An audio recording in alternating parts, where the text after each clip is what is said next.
Welcome back to NCERT portal. और आज हम शुरुआत कर रहे हैं आपका रेजुलेशंस ऑफ वेक्टर, जो कि आपका क्लास 11 फिजिक्स के चैप्टर 4 का ही आपका ये पार्ट है। देखिए, रेजुलेशंस ऑफ वेक्टर बहुत ही इंटरेस्टिंग टॉपिक है। इसको यदि आप समझ गए तो आपको जो है आगे तक कोई भी दिक्कत नहीं आएगी। तो ध्यान से इस लेक्चर को देखिएगा, पूरा टॉपिक हम इसमें कवर कराने वाले हैं। तो देखिए, पढ़ना यहाँ से स्टार्ट करते हैं। बोल रहा है let A and B any two non zero vectors हैं इन अ प्लेन में विथ जो है डिफरेंट डायरेक्शन है। और मान लीजिए कि लेट जो ए बी या another vector in the same plane में है, और A can be express as a sum of the two vectors one obtain by multiplying A by a real number and the other जो है obtain होता है by multiplying B by the another real number. बहुत ही important चीज़ है, इसको समझ गए इस लाइन को तो सब कुछ समझ लिया। आप क्या बोल रहा है, कह दिया इन्होंने कि ए और बी कोई भी नॉन जीरो वेक्टर्स हैं, नल वेक्टर नहीं है, इनकी कुछ ना कुछ मैग्नीट्यूड है। तो ये कोई दो वेक्टर्स हैं आपके ए और बी, एक प्लेन में है। प्लेन आप सभी जानते हो, प्लेन में कहीं भी पड़े हुए हैं ये दोनों, है ना, एक है ए और एक है बी। इनकी डिफरेंट डायरेक्शंस हैं। और हमने क्या कहा कि लेट हमने किया कि ए जो है वो अनदर वेक्टर है उसी प्लेन में। फिगर 4.8 आप देखिए, फिगर 4.8 हम देख लेते हैं। ये देखिए ज़रा, तो यहाँ पे ए और बी हमारा पड़ा हुआ था।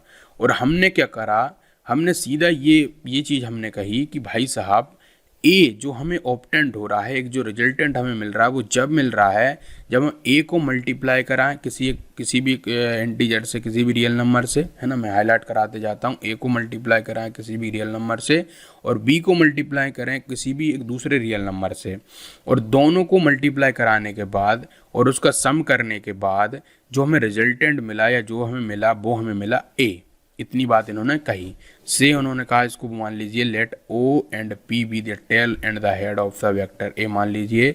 एंड देन जो है बोल रहा है कि through A draw a straight line parallel to a A and जो है थ्रू पी जो है straight line draw to parallel to a B, और लेट देम जो है इंटरसेक्ट जो है क्यू और देन बी हैव। तो देखो इन्होंने किया क्या है, सिंपल सी चीज़ की रही है। इन्होंने कहा कि ए जो बनाया हुआ है आपने, तो जो Q है उसको आप यहाँ से यहाँ तक ले जाइए, और P से आपको यहाँ से यहाँ तक ले जाना है। और सिंपली आप देखोगे तो आपको जो क्या मिल रहा है पूरा, वो मिल रहा है आपका एक तरीके से रिजल्टेंट, है ना। तो इन्होंने सीधा कहा कि भाई साहब ए जो है वो OP है, और उसको आप लिख सकते हो कि O और Q प्लस आपका Q और P, ऐसे ही लिख सकते हैं। बहुत बढ़िया। बट O और Q आपके पैरेलल हैं किसके, A के, और क्यू पी भी पैरेलल है बी के। तो हम कह सकते हैं कि यहाँ पे जो हमारा ओ क्यू है वो लैम्डा ए के बराबर है, और क्यू पी आपका जो है वो आपका कोई भी हमने माइक्रो सिंबल ले लिया, म्यू इसको पढ़ लेते हैं हम इसमें, तो म्यू बी के बराबर है। तो समझ गए, लैम्डा ए और म्यू ए है हमारे, म्यू बी है। और सिंपली यार जो हम अभी तक करते आ रहे थे वही चीज़ है, कोई बड़ी चीज़ इतनी है नहीं यहाँ पे। तो हम इस तरह से लिख सकते हैं कि ए इक्वल टू है lambda multiplies of A and जो है आपका बी का जो है टाइम से कितना आपका म्यू, इनको हमने प्लस किया और वही चीज़ इन्होंने बोली है ना। कोई भी इतनी बड़ी चीज़ नहीं है। अब सोच के देखो किया क्या है इन्होंने, किया इतना सा है कि इसका इन्होंने देखोगे आप, इसकी क्या है लंबाई और इसकी लंबाई आप देख रहे हो बी की, मतलब कि म्यू बी जो है इनकी लंबाई ज़्यादा है, मतलब कि इसको कुछ ज़्यादा नंबर से मल्टीप्लाई किया होगा, किसको, बी वाले को। तो इससे हमें इतना लंबा ये मिला है। और ए वाले को भी कुछ ज़्यादा संख्या से मल्टीप्लाई किया होगा, तब इसके जो है इसके ए के ज़्यादा बड़ा मिला है। लेकिन कहने को ये दोनों ही पैरेलल हैं, है ना। बी जो है म्यू बी के पैरेलल है, और ए जो है वो आपका ओ क्यू के पैरेलल है। तो इस तरीके से ये पैरेलल तो हैं, बट इनका मल्टीप्लाई करने से बढ़ गए हैं। तो हम यहाँ पे ये कह सकते हैं कि ए जो है has been resolved into two component vector vector जो है लैम्डा ए एंड आपका ये यहाँ पे क्या लिखा है म्यू बी के along A and B respectively. बहुत ही इंपॉर्टेंट लाइन इन्होंने कह दी कि कोई भी दुनिया का वेक्टर उसको हम रिजोल्व कर सकते हैं कोई भी उसके दो कंपोनेंट में, है ना। और वो जो उसके कंपोनेंट निकलेंगे आपके, मतलब कि एक दिमाग से सोच के देखिए बात, हमारे पास कोई भी वेक्टर जो रहता है वो किसी न किसी रिजल्टेंट की ही देन है। तो जो रिजल्टेंट की वो जो देन मिल रहा है हमें, वो जो हमें जो ए मिल रहा है वो किसी न किसी रिजल्टेंट से मिला है। तो हमने ये मान लिया कि से वो जो है किसी न किसी हमारे ए या बी कोई भी वेक्टर थे उनसे मिला, उनके जब हमने मल्टीपल उनको टाइम किया। यही बात इन्होंने कही कि ए जो इस केस में है वो आपका बी और ए के जब हमने मल्टीप्लाई किए होंगे तो उसका रिजल्टेंट ही वो है। ये बात इन्होंने कही आपको, फील करो इसको, है ना, फील करोगे मजा आ जाएगा। तो वही बात बोल रहा है ये। तो यूज करके इस वाली मेथड को कि हमने कंपोनेंट में उसको रिजोल्व कर रहे हैं, समझ रहे हो ना, किसी भी वेक्टर को हम उसके कंपोनेंट में रिजोल्व कर रहे हैं, इस वाली मेथड का यूज करके वन कैन रिजोल्व कर सकता है एक गिवन वेक्टर को उसके दो कंपोनेंट में वेक्टर्स जो है along set of two vector के, और ऑल द थ्री लाइन जो है करेंगे वो एक सेम प्लेन में ही करेंगे। मतलब कि यदि हमारे पास कोई एक वेक्टर ए है तो आप इसको इसके कंपोनेंट में रिजोल्व कर दोगे, बट आपको ध्यान ये रखना है कि वो एक प्लेन पर ही लाई करें। ऐसा नहीं होना चाहिए कि एक वेक्टर जो है वो कुछ ऊपर की ओर आ गया और एक वेक्टर कहीं और दूसरी चला गया, मतलब कि वो सब प्लेन पर ही लाई करेंगे। मैं इसको कैसे बताऊं, देखो मैं इसको 3D में समझाने की कोशिश करता हूं। जो इन्होंने बुक में बात लिखी है वो बच्चों को क्लियर ही नहीं होती, बोल क्या रहा है ये देखिए 3D की हमने बात कर ली। तो मान के चलिए कि एक वेक्टर मेरा कैसा था, है ना, मैं इस वाली सरफेस को मेरा प्लेन मान रहा हूँ, ए मान रहा हूँ इस वाली सरफेस को। तो यहाँ पे जो मेरा ए है ना, एक वेक्टर मेरा ए है, एक वेक्टर मेरा बी है, सब कुछ इसी प्लेन पे है। लेकिन कोई एक वेक्टर आया बी आया, वो कुछ इससे बाहर निकल रहा है ना, से मान लेते हैं उसको सी। तो ऐसा नहीं होना चाहिए कभी भी, तो ऐसी सिचुएशन नहीं होनी चाहिए। मतलब कि सभी जो होंगे वो सी भी इसी प्लेन पर ला ही करना चाहिए। फील करो यार इसको, है ना। एक तो ये बुक में देते हैं ये सब चीज़ें, ये बिल्कुल वो चीज़ें हैं जो कि आपको प्रैक्टिकली समझना पड़ता है ना, इनको लेबोरेटरी में जाके समझना पड़ता है, आपको खुद ही कर करके देखना पड़ता है। फिर भी कोई नहीं, समझाने का पूरा प्रयास कर रहे हैं हम। तो 3 को 3 हमारे एक प्लेन पे ही लाई करेंगे, पहली कंडीशन। समझ गए इतनी सी बात। दिमाग में कोई भी शक मत लाओ, पहले समझते जाओ, है ना, दिमाग में फालतू का कचरा मत लाओ यार हमें तो कुछ समझ नहीं आ रहा। बच्चों पहले आगे तो बढ़ो, ऑलरेडी आपको हर चीज़ समझ आएंगी। तो हम किसी भी वेक्टर को, मैंने क्या बताया अभी तक आपको कि हम एक वेक्टर को उसके रिजोल्व कर सकते हैं उसके कंपोनेंट में, पहली चीज़। दूसरी चीज़, जो भी आप रिजोल्व कर रहे हो तो वो तीनों के तीन लाई करने चाहिए एक सेम प्लेन में। दो चीज़ मैंने बताई हैं। It is convenient to resolve a general vector along the axis of a rectangular coordinate system using vectors of unit magnitude. बहुत बड़ी बात बोल दी इन्होंने, कहा कि हमारे लिए ये आसान रहेगा कि हम रिजोल्व करें कोई भी जनरल वेक्टर को उसकी एक्सिस के अलोंग में, और हम उसको जो नाम जो दे देंगे या फिर जो सिस्टम का यूज़ हम कर रहे होंगे उसमें यूनिट मैग्नीट्यूड को रखेंगे। यूनिट मतलब होता है कि उसका हम जो मैग्नीट्यूड रखेंगे वो 1 के बराबर रखेंगे। अब इसको समझो, मेरे पास क्या था, ये वाई, आपके पास पूरा ये एक्स, ये वाई जेड, ये सब कुछ है। क्लियर है इतनी सी बात। तो अब मैं यहाँ पे क्या करने वाला हूँ, सिंपली कि जो मेरा अभी वेक्टर को, कोई भी मेरा वेक्टर है से, जैसे कि हमारे पास ए था, तो जब मैं इसको रिजोल्व कर रहा हूँगा तो इसको मैं क्या ले लूँगा कि इसकी जो रिजल्टेंट को मैं ले लूँगा कि वो आपका क्या है, यूनिट मैग्नीट्यूड से बने हुए हैं और उसकी एक्सिस के अलोंग ही बने हुए हैं। इसको मैं अभी बताऊंगा कैसे बने हुए हैं, देखिए जरा। और these called as a unit vector मैं कहूँगा, और उनके जो बनेंगे उनको मैं क्या कहूँगा, जो उसके जो वेक्टर्स मिलेंगे मुझे, जो कंपोनेंट्स मिलेंगे वो उसके यूनिट वेक्टर्स मिलेंगे। क्यों यूनिट्स वेक्टर्स बोल रहा हूँ मैं, क्योंकि उसकी मैग्नीट्यूड यूनिट है, 1 के बराबर है उसकी मैग्नीट्यूड, इसलिए हमने उसको यूनिट वेक्टर दिया। दैट बी डिस्कस नाउ, अब हम जो है उसको डिस्कस कर रहे हैं। तो एक यूनिट वेक्टर आपका वो वेक्टर होता है, एक यूनिट वेक्टर वो वेक्टर होता है जिसका यूनिट मैग्नीट्यूड रहेगा, मतलब कि मैग्नीट्यूड जो होगा उसका वो 1 के बराबर होगा, यूनिट के बराबर होगा, एंड पॉइंट्स जो होंगे इन अ पर्टिकुलर डायरेक्शन में होंगे, है ना। और it has no dimension and unit, और इसकी कोई भी ना तो डायमेंशन होगी ना यूनिट होगी। इस बात को समझो। डायमेंशन जो होती है हमने आपको बताया था MLT से हम इसको डिनोट करते हैं, वो होती हैं, और साथ में यूनिट आपको मैंने बताई थी वैसा मीटर, केजी, फेजी, ये सब मैंने बताई थी। तो इसकी यूनिट वेक्टर की ना तो हम डायमेंशन लेंगे और ना ही इसकी हम कोई भी यूनिट लेंगे। अब बच्चे हो जाते हैं यहीं पे कंफ्यूज, कैसे कि यूनिट यहाँ पे आ रहा है और एक यूनिट यहाँ पे आ रहा है, ये क्या ले आया भाई इन्होंने। तो ये जो यूनिट है वो इंटरनेशनल सिस्टम वाली यूनिट की बात कर रहे हैं यहाँ पे, कि आप जो यूनिट पढ़ते आ रहे थे ना कि केजी, मीटर, और जो है मास की यूनिट आप जो देखते थे वही सब किलोग्राम, और उसकी जो है वो यूनिट की बात कर रहे हैं। तो हम ना तो डायमेंशन को लेंगे और ना उसकी यूनिट को लेंगे। और यहाँ पे जो यूनिट बोल रहे हैं, ये बोल रहे हैं कि उसका मैग्नीट्यूड 1 के बराबर होगा, उसका यूनिट होगा। समझ रहे हो इसको, बहुत ही कंफ्यूज कर देता है ये बच्चों को। मुझे पता है, मैं जब इसको पहली बार पढ़ रहा था तो मेरे दिमाग में ये डाउट आ रहा था कि यार ये यूनिट और इधर भी यूनिट, ये दोनों यूनिट कैसे आ गए। तो यूनिट वेक्टर्स या यूनिट मैग्नीट्यूड कहने का मतलब है कि उसका जो मैग्नीट्यूड है वो 1 के बराबर है, और अदर यूनिट कहने का मतलब है कि उसकी जो आप फिजिकल यूनिट की बात करते हो ना कि केजी मास वगैरह, वो हम उसकी डिस्कस ही नहीं करेंगे, ये बोल रहा है। उसकी नो यूनिट होंगी, है ना, कोई भी यूनिट ही नहीं होंगी उसकी, ये बोल रहा है वो। समझो बात को।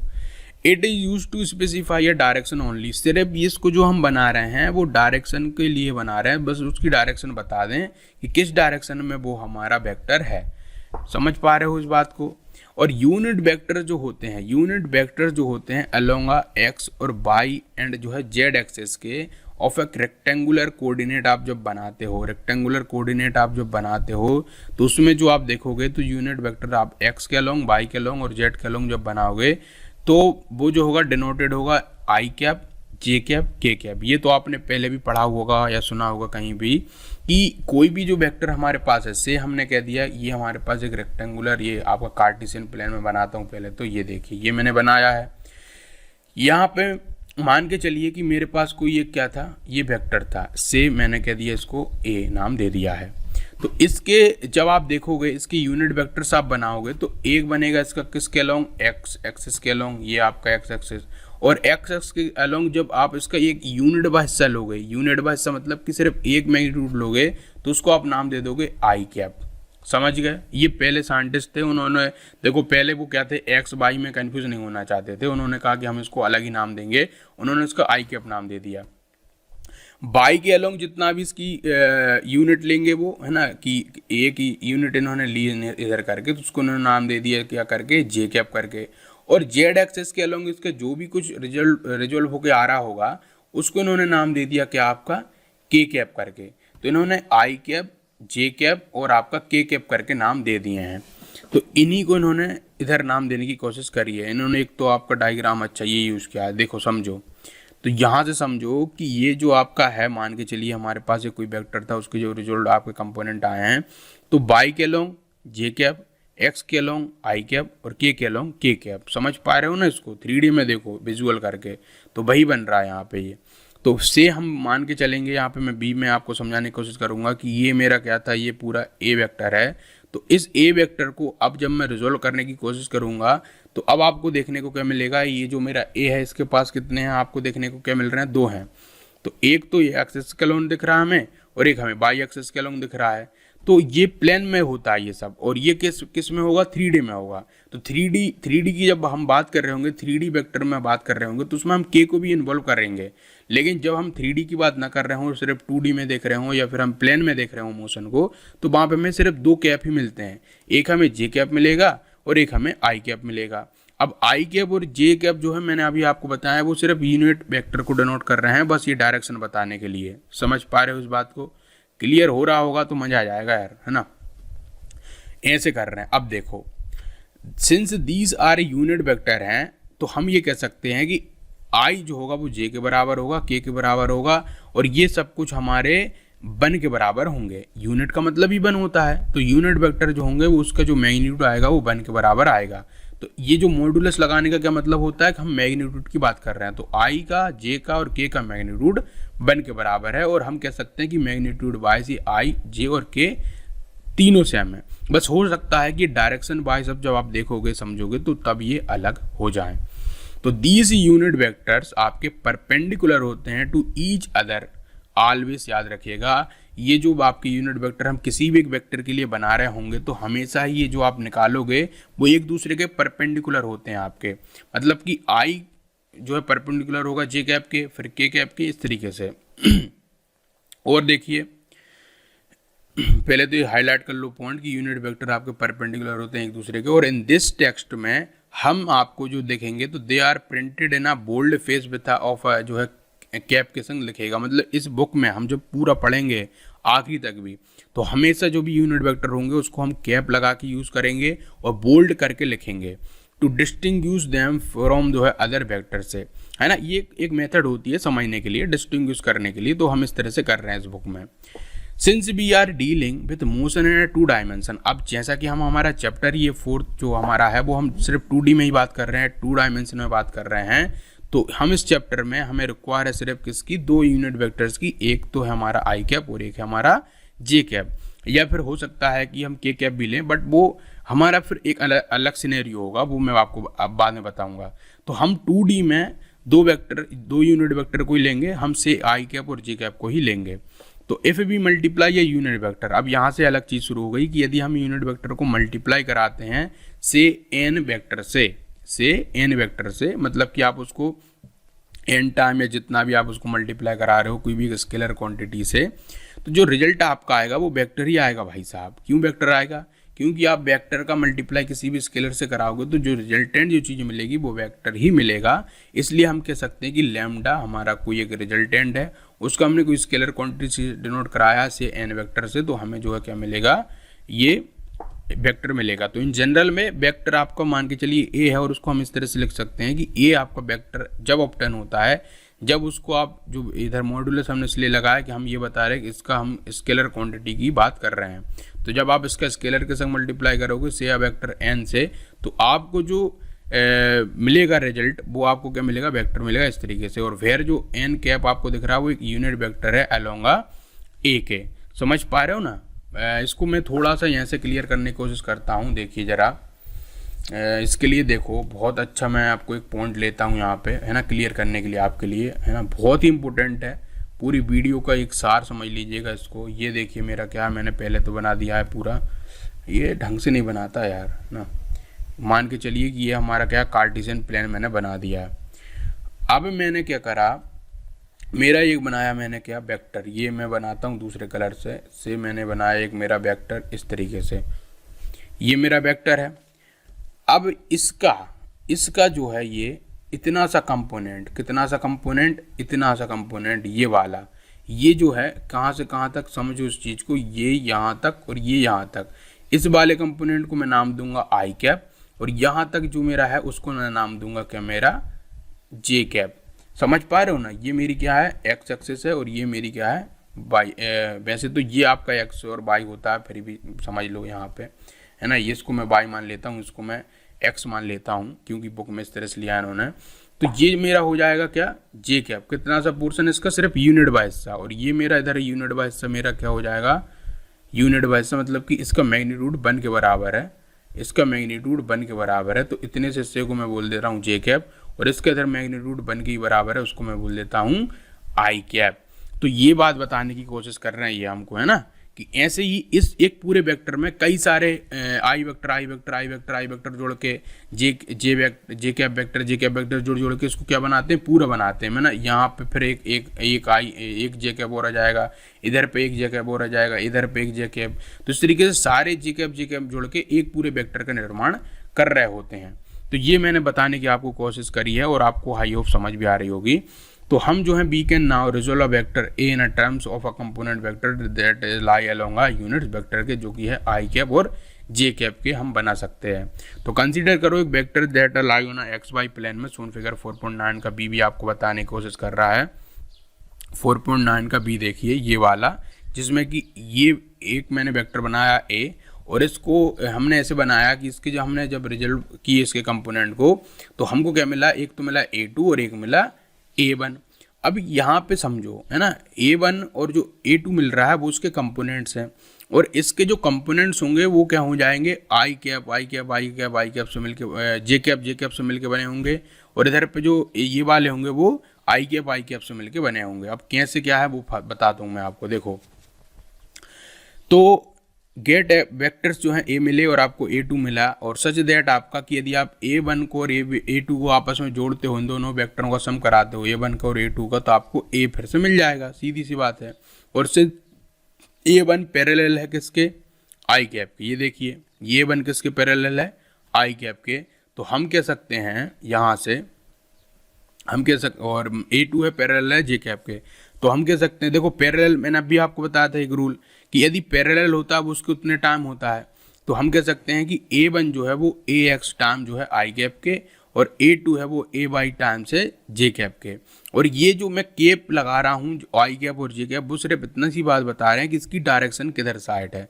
मतलब कि हम ऐसा ना कह के, इसको मैं ऐसा ना कह के, मतलब कि देखो A1 इक्वल टू मैं A आपका देखो AX मल्टीप्लाई बाई एक्स ना कह के मैं बोल रहा हूँ इसको आई कैप। इतनी सी बात है, समझ पा रहे हो ना। इसका मैग्नीट्यूड भी बनी है, ये मैं लिख रहा हूँ। तो ये हम इधर लिख रहे हैं, ये देखिए हमने जब लिखा इसको तो A1 equal to AX I cap और इसको A2 को लिखा A बाई जे कैप। इतनी सी बात हमने लिखी, जहाँ पे AX एंड AY आपके कोई भी रियल नंबर हो सकते हैं। इसको मैं बोल सकता हूँ 1 ऐसे है ना, 1 हो सकता है, या आपका 2 हो सकता है, 3 हो सकता है, जो कुछ भी हो सकता है, कोई भी रियल नंबर हो सकता है। तो हमारा जो हम A को देखेंगे, अब भी आपको मैंने रूल फॉर्मूला बताया था कि मेरा वो A बताया था मैंने आपको, तो वो कितने टाइम था, लैम्डा टाइम ऑफ A था प्लस आपका म्यू टाइम ऑफ बी वाला फॉर्म वो था ना फंडा, भाई यहाँ पे लग रहा। तो लेमडा की जगह हमने क्या उठा के रख दिया AX को, और म्यू की टाइम हमने रख दिया A बाई को, और A की जगह रख दिया हमने आई कैप को, और B की जगह रख दिया है आपके जे कैप को। बस इतनी सी चीज़ करी है और ये आपको पूरा का पूरा फॉर्मूला मिल के यहाँ पे आपके पास आ गया है। समझ पा रहे हो कि बात है ना, भाई किया हमने। तो हम कह सकते हैं कि कभी भी कोई भी वेक्टर आपको जब लिख रहे होंगे तो वो जो लिखाएगा कुछ इस तरीके से लिखाएगा। तो ऑलवेज भी रिमेंबर, अब हमेशा ही आप वेक्टर को शो कर रहे हो किसी भी से, A vector, B vector, C vector, तो आपको उस तरीके से ही लिखना है आपको।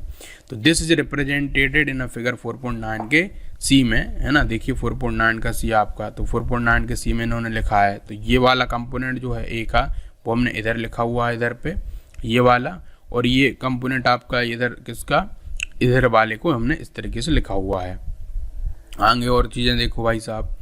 तो फिर लिखा था quantities AX and AY are called X and Y component बोलेंगे उस वेक्टर A के। और note that AX is itself not a vector. AX को वेक्टर नहीं है कोई, वो सिर्फ रियल नंबर बता रहा है। बट AX जो है आई कैप जब पूरा बनता है, क्या बनता है, AX का जब आप मल्टीप्लाई कराते हो आई कैप के संग, तब ये पूरा वेक्टर बनता है। AX को आप वेक्टर नहीं बोल सकते हो, है ना, क्लियर होनी चाहिए ये बात। AX तो एक रियल नंबर है भाई, वो थोड़ी वेक्टर है। वेक्टर तो ये जब बनेगा जब इसका आप एक किसी यूनिट वेक्टर के संग मल्टीप्लाई करोगे। तो ये देखो ये पूरा ये वेक्टर है। उसी तरीके से इसके संग भी वही केस है। तो यूजिंग करके सिंबल ट्रिग्नोमेट्री की, है ना, ट्रिग्नोमेट्री के जब हम फॉर्मूले और रूल लगाएंगे तो हम क्या एक्सप्रेस कर सकते हैं, AX एंड AY को in term of magnitude of A and angle जो है theta is make with an X axis. तो हम सिंपली अब ट्रिग्नोमेट्री का यूज़ करके हमें यदि रियल वैल्यू पता हो किसकी, मतलब A वेक्टर है उसका हमें मैग्नीट्यूड पता हो AX और AY की टर्म में, तो हम थीटा की वैल्यू निकाल पाएंगे, है ना। या फिर हम जो है उसके ये बता पाएंगे कि वो कितनी दूर है या कितना उठा हुआ है, कहाँ पे है, ये बता पाएंगे। तो हम सिंपली इतना तो सब हम जानते हैं कि AX जो है वो है क्या, AX हमारा जो है वो A cos थीटा के बराबर है ना। जो मेरा यहाँ पे देखो AX जो है मेरी ये वाली टर्म A cos थीटा के बराबर है ना, मतलब कि ट्रिग्नोमेट्री का यूज़ किया मैंने वहाँ पे। तो मैं ऐसे लिख सकता हूँ। देखो बच्चों, यहाँ पे गजब का दिमाग चलना चाहिए आपका, है ना। यदि ऐसा नहीं है कि आपको फॉर्मूले याद नहीं, ट्रिग्नोमेट्री के फॉर्मूले याद कर लेना, नहीं तो आपको ये सब ऊपर से जाएगा। तो सब फॉर्मूले याद होने चाहिए आपके कि भाई साहब कॉस क्या होता है, साइन क्या होता है, मतलब कि साइन थीटा क्या है, कॉस थीटा क्या है, cos square plus sine square theta क्या होता है, A to Z जो भी आपने आइडेंटिटी पढ़ी होंगी ना, सब याद होनी चाहिए, खटाखट लगनी है यहाँ पे, है ना। क्योंकि हम एक एक करके देखो मैं बता भी दूंगा, कोई मतलब नहीं, लेकिन आपको याद होनी चाहिए। तो AX को हम इस तरह से रिप्रेजेंट कर सकते हैं, आपको पता होगा ट्रिग्नोमेट्री आइडेंटिटी के अनुसार। और AY को हम इस तरह से डिनोट कर सकते हैं इस तरीके से। एस इज जो हमारा क्लियर है फ्रॉम इक्वेशन 4.13 से, component of a vector can भी पॉजिटिव हो सकता है, नेगेटिव हो सकता है, जीरो हो सकता है। क्यों? क्योंकि ये थीटा की वैल्यू पे डिपेंड करेगा मेरे भाई। थीटा की वैल्यू जो आएगी उसके अनुसार ये चेंज होता रहेगा। आपको पता होगा कि थीटा जो हमारा क्या होता है, यहाँ पे हमने देखा था कि कॉस थीटा की आप वैल्यू जो भी डालोगे, आप कॉस की वैल्यू का डाल दो 90 डाल दो तो जीरो हो जाएगा, साइन की वैल्यू 90 डालोगे तो 1 आ जाएगा। तो मतलब कि इसकी वैल्यू जो रहेंगी वो डिपेंड करती रहेंगी, है ना, इस तरीके से बोल रहा है ये। तो इन्होंने वही लिखा पॉजिटिव, नेगेटिव और जीरो कुछ भी हो सकता है, वो वैल्यू करेगा किसकी, थीटा की। और now we have two ways to specify a vector A in a plane, और इट कैन बी जो स्पेसिफाइड हो सकता है, पहला its magnitude A and the direction theta makes with an X axis, या फिर it component AX and AY। तो आप दो तरीके से किसी भी वेक्टर को आप जो उसके कंपोनेंट में रिजोल्व करके लिख सकते हो। पहला तो आप उसके मैग्नीट्यूड और उसके थीटा मीटा की टर्म में लिख दीजिए, दूसरा आप ए एक्स और ए वाई का यहाँ से करके यूज लिख दीजिए। तो यदि आपका ए एंड थीटा का गिवन हो, मान के चलिए किसी केस में हमें ए भी गिवन है और थीटा भी गिवन है, तो हम ए एक्स और ए वाई को आराम से ऑब्टेन कर सकते हैं इक्वेशन कौन सी लगा के, 4.13 का यूज़ करके। बिल्कुल कर सकते हो भाई, है ना। ए की वैल्यू आपको पता है से मान लीजिए, और किसकी वैल्यू पता है, थीटा की वैल्यू पता है यहाँ पे। तो आप सिंपली जब दोनों को डालोगे आंसर आपके हाथ पे जाएगा, ए एक्स की वैल्यू पता चल जाएगी। और आगे इन्होंने फिर इसी को थोड़ा सा फैलाया है, देखिए जरा। तो ए एक्स का स्क्वायर प्लस ए वाई का स्क्वायर इक्वल टू है किसके बराबर, आपका ए का स्क्वायर को जो है। ये आप सोच रहे हो ये कहाँ से आ गया, तो ये कहीं से नहीं आया मेरे भाई। ए एक्स की वैल्यू डाल दी मैंने यहाँ पे। ए एक्स की वैल्यू क्या थी, मेरा ए का वही तो था। ये देखिए इक्वेशन मैंने इसका यूज़ किया, ये वाली से मैं इसको मान लेता हूँ 1 और इसको मान लेता हूँ 2। तो मैंने यहाँ पे वही पुट कर दिया, यहाँ पे मैंने 1 पुट कर दिया और यहाँ पे मैंने 2 पुट कर दिया। और जब ये पुट करने के बाद मुझे ये मिला है, और देन जब मैं इसको थोड़ा सा इसके कॉमन ले लूँगा ए स्क्वायर और ए स्क्वायर को, तो आप देखोगे आसानी से कि कॉस स्क्वायर थीटा और साइन स्क्वायर थीटा, मैंने अभी आपसे बात करी थी, इन दोनों की आइडेंटिटी पता होनी चाहिए। और ये होती है 1, cos square theta plus sine square theta equal to 1। तो ए स्क्वायर हमारे पास रह जाएगा। तो हमारे पास क्या आइडेंटिटी मिली कि ए जो होता है आपका वो उसके बराबर होता है। और यही तो आपने भाई साहब अभी ट्रायंगल जो है ट्रायंगल जब लो यूज़ कर रहे थे, पैरेलल लो यूज़ कर रहे थे, तभी तो आपको यही मिली थी। तो वही मैं बोलने की कोशिश कर रहा हूँ कि यहाँ पे अब जब आपको ये वाली मिल रही है, वही है जो आपको उस तरफ ग्राफिकल का यूज़ करके मिली थी। और ये तो हमने अभी जब रैन वाला क्वेश्चन कर रहे थे तो वहाँ पे हमने देखा था कि भाई आपको जब थीटा की वैल्यू पता करनी हो तो आप ये फॉर्मूला लगा सकते हो। तो वही है, कोई अलग चीज़ नहीं है ना। फिजिक्स में सब कुछ वही होता है, बस समझने का नज़रिया बदलता है। मैं आपसे कई बार बोल चुका हूँ। तो ये आ गया है। आगे और देख लो जरा। तो so far we have consider a vector lying in X Y plane, the same procedure can be used in general vector A into a 3 component along X Y and Z axis in 3 dimension. तो जैसा हमने 2D में बात कर रहे थे, x Y plane में बात कर रहे थे, अब मान के चलिए आपके पास 3D है, 3 डायमेंशन है, तो अब उसमें भी आराम से ये चीज़ें यूज़ कर सकते हो। और अब जो आपके बीच के एंगल्स उनमें बन रहे होंगे, याद रखिएगा अभी तक तो आप थीटा से काम चला रहे थे 2D में, लेकिन अब क्या है, जब आप 3D में बात करोगे तो आपका थीटा से तो काम बनेगा नहीं। तो आप 3 एंगल के संग वर्क कर रहे होगे, एक होगा अल्फा, एक होगा बीटा, एक होगा गामा। अल्फा किस किस के बीच का एंगल है, तो अल्फा एंगल है आपका किसके, ए के और ए एक्स के। और यहाँ पे बीटा किसके है, ए और ए वाई के। और आपका इधर पे देखोगे और कौन सा था, बीटा, तो वो ए वाई और ए जेड के। तो इस तरीके से ये आपको याद होने चाहिए, है ना, कि अल्फा बीटा और गामा ये 3 आपके क्या होते हैं, एंगल हम बना रहे हैं। हमने नाम दे दिए यार, कोई भी नाम दे सकते हो आप, इसमें दे सकते हो भाई रोहन, सोहन और मोहन, है ना। ऐसा थोड़ी कि हमको अल्फा बीटा गामा ही नाम दें। तो कुछ ऐसी चीज़ देनी जो कि हमें याद रहे और अलग से दिखे, तो वो हम यहाँ पे दे रहे हैं। इसके एंगल्स में कुछ हमको इन्होंने एपिस्ट्रोफी लगा के समझाने की कोशिश करी है, वो हम पढ़ लेते हैं पहले। कि नोट ये करिए that angles alpha beta and gamma are angles in space में, और they are between pairs of a line के विच आर नॉट कोप्लेनर, है ना। ये आपको बताने की कोशिश कर रहे हैं। आपका बोल रहा है between A and X Y and Z axis जो है बोल रहा है रिस्पेक्टिवली है ये, है ना। ये तो मैंने आपको अभी बता ही दिया है।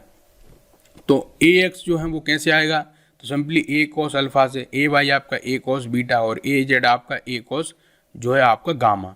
तो इस तरीके से ये आएगा। और जैसा अभी तक आप जो है 2D में करते आ रहे थे, सारी की सारी चीज़ें वही करनी है उठा के, और आपको जो है वही चीज़ें मिल रही हैं। उसमें हमको हमारे पास क्या था, ए एक्स का स्क्वायर था और ए वाई का स्क्वायर था। अब यहाँ पे क्या है, जेड और जुड़ गया तो ए जेड का स्क्वायर और जुड़ जाएगा, है ना। उसी तरीके से वहाँ पे हमने यहाँ तक पढ़ लिया था या यहाँ तक किया था, अब इसमें हमने जेड की एप और जोड़ दिया है। तो सब चीज़ें वही हैं, है ना। कोई आपका जो है नया बड़ा खेल नहीं आ गया है यहाँ पे, बस जैसा कि यहाँ पे बात हमने करी है वही हुआ है। अब हम वेक्टर एडिशन देखेंगे एनालिटिकल मेथड में, वो हम देखेंगे अगले लेक्चर में। तो इस लेक्चर में हमने बहुत अच्छे से और बहुत ही शानदार तरीके से इतना तो समझ लिया है। और मैं ऐसा करूँगा कि आपको मैं एक वीडियो और लेके आऊँगा जिसमें कि आपको मैं एक ऐप का यूज़ करके समझाऊँगा कि ये जो चीज़ें हम पढ़ रहे हैं ये फिजिकल और प्रैक्टिकल दिखती कैसी है और उसका मीन क्या है ना। तो मैं उसको एक ऐप के द्वारा इसको समझाने की कोशिश करूँगा। तो इस लेक्चर में मैं इतना ही रखता हूँ। और जैसा कि आपको पता होगा वीडियो का जो है टारगेट 500 लाइक का है, इसको ज़रूर कर दीजिएगा। तो अब मैं आपसे जो है आज का क्वेश्चन रखता हूँ, और इसको मुझे कमेंट बॉक्स में आप ज़रूर बताइएगा कि जो आप पढ़ते आ रहे होंगे, क्या पढ़ते आ रहे होंगे कि भाई ये जो वेक्टर्स हैं आपके इस तरीके से। तो जो 2D की हम बात करते हैं, तो 2D में हमारे पास क्या होते हैं, हम 2 वेक्टर्स की बात कर रहे हैं, और 3D में हम कितने, इधर 3 जो है यूनिट वेक्टर की बात कर रहे हैं। तो क्या हो, हमारे पास कोई क्या ऐसा पॉसिबल है कि 4D भी हो जाए, है ना, क्या पॉसिबल है या नहीं है, आपको बस इतनी सी बात बतानी है। 2D 3D तो हमने बहुत अच्छे से समझा है, जाना है। क्या 4D 4 डायमेंशन क्या पॉसिबल होता है हमारी दुनिया में, ये इस वर्ल्ड यूनिवर्स में, वो आपको बताना है मुझे, है ना, कि मतलब कि 3D से ऊपर क्या हम जा सकते हैं, 3 डायमेंशन से ऊपर हम पहुंच सकते हैं या नहीं, ये आपको मुझे बताना है। तो मैं इस लेक्चर में इतना ही रखता हूँ। यदि आपने पूरा लास्ट तक इस लेक्चर को और वीडियो को देख लिया तो थैंक यू वेरी मच।